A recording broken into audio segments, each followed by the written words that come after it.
guys. Medyo ano lang siya, nakakatabon sa view natin. Lalo na pag motor tayo, nakakatabon yung harapan. Pero kayo nang bahala kung paano nyo didiskartehan yan. Pinakita ko lang sa inyo dito kung paano yung setup natin. Alright, okay na. Hello guys, good morning. Yan. So ngayong araw, gagawa lang tayo ng maiksing video para dun sa mga nagtatanong sa atin kung paano yung setup ko nitong ating Supremo Ultra HD Pocket Action Camera. Yan guys, kung paano daw yung setup ko niyan sa helmet natin dito. So ito yung helmet natin na Gil. Gil or Gilly, bahala na kayo.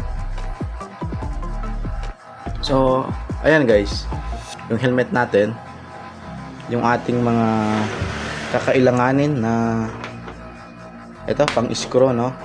So dalawa yan. Yan guys, huwag nyo napansinin yung kalawang kasi gamit na gamit yan guys eh.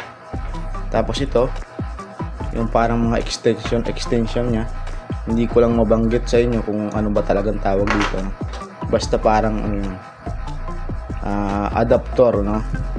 Sa Shopee ko lang yan nabili guys. Yan. Tapos ito, syempre hindi mawawala yung ano natin, chin mount sa ating helmet. Yan guys, no? Yan yung pinaka isa sa importante kasi dito siya nakalagay guys, oh. Yan. Depende na lang sa inyo kung paano pwestong paglagay nyo, no? Pwedeng nakaganito, nakabaliktad, ano? And then pwede rin ganito. Yan, depende na lang sa inyo guys.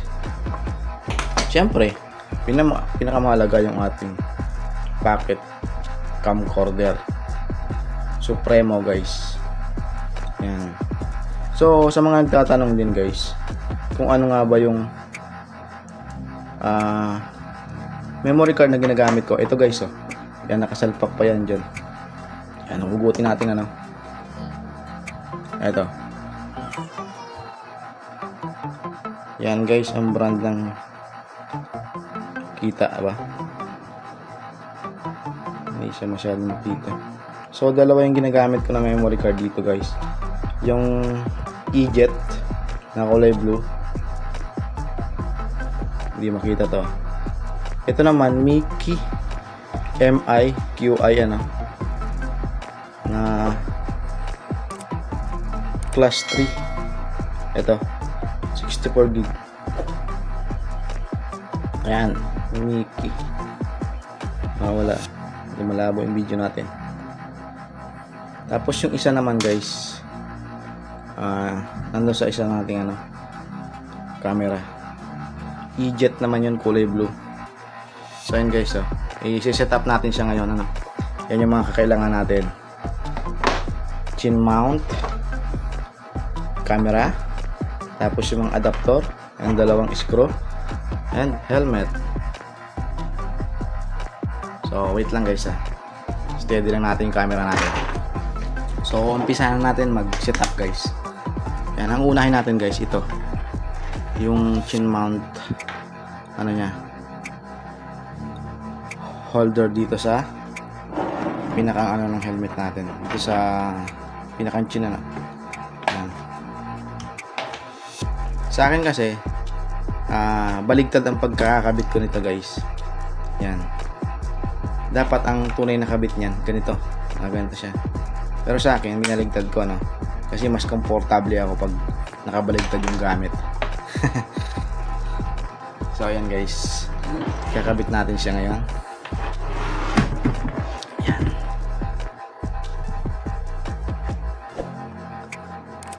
Medyo malabo yung video natin, kailangan natin ng ilaw. So wait lang guys, balikan ko na, kukuha lang ako ng pang ilaw. Yun guys, mas lumiwanag na. Kumuha tayo ng pang ilaw eh. Medyo malabo yung pagkakakuha ng video natin dahil sa cellphone lang ako nagre-record ngayon guys. So yan, unahan natin to. Yan, baligtad yung pagkabit ko guys, no? Madali lang naman tong kabit guys. Ipasok nyo lang yung strap dyan sa ano, tapos ilak nyo. Yan, may lock naman yun.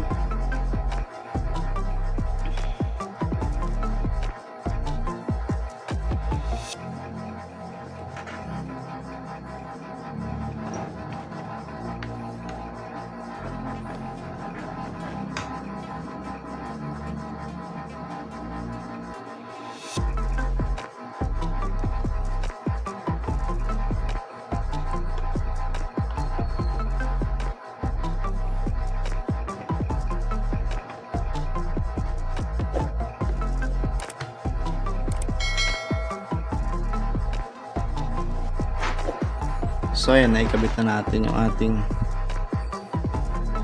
chin mount.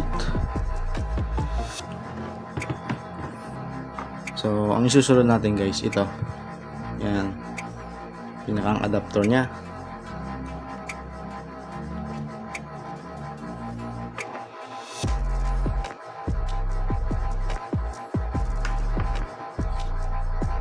Tapos ito na may susunod natin, ano, yung screw. Yan.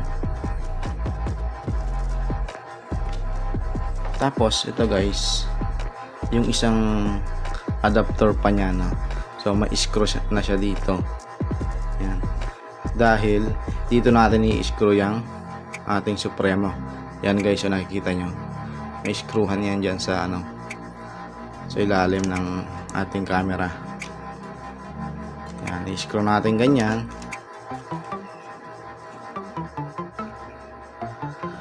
Tapos kakabit natin sa ano natin, sa helmet na natin. Yan guys. So ayan. And then kailangan pa natin siyang screw, no?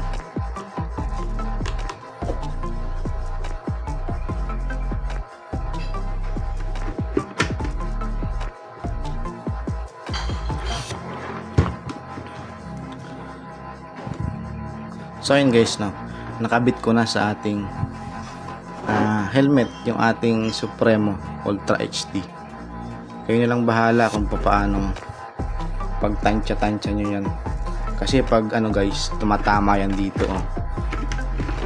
Tansyahin nyo na lang na hindi tatama. Yan, tansyahin nyo lang ganun.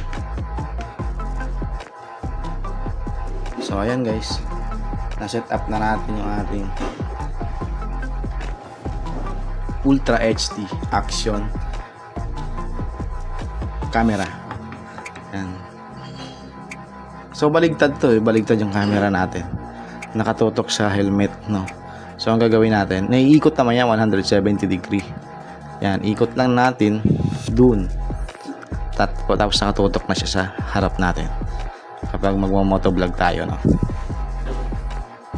Yan guys.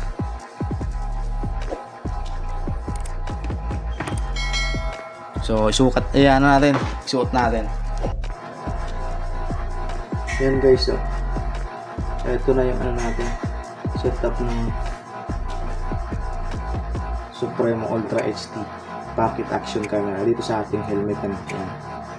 Yan guys. Medyo ano lang siya, no, nakakatabon sa view natin. Lalo na pag motor tayo, nakatabon yung harapan. Pero kayo nang bahala kung paano nyo i-discartehan yan. Pinakita ko lang sa inyo dito kung paano yung setup natin. Magagawa pa naman natin ng paraan yan guys, na hindi masyadong tabon yung paningin natin. Alright guys, so yan.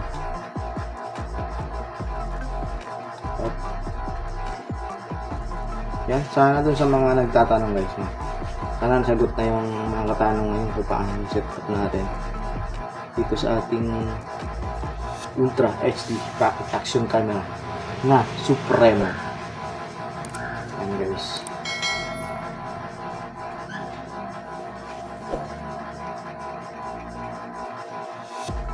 Yung camera natin, ito, nakatutok na sa harapan. Pwede naman na ikutin natin yan, tapos yan, nakaharap sa atin. Ganun lang. Yan. Okay. Tapos, ikot lang ulit. Yan. Alright, okay na. Okay, sana nasagot yung mga katanungan niyo tungkol sa setup ng ano natin. Supremo Ultra HD Pocket Action Camera. Alright guys. Yan. Hanap-hanap lang tayo sa Shopee guys. Marami dyan na mga ganito. Yung adapter. Para ma-set up natin ang maayos yung ating Supremo sa helmet natin. Alright guys. So yun. So kung nagustuhan yung mga video na to, mangyaring paki-like and subscribe. And hit notification bell para lagi kayong updated sa mga bagong i-upload ko na video. Okay. Peace!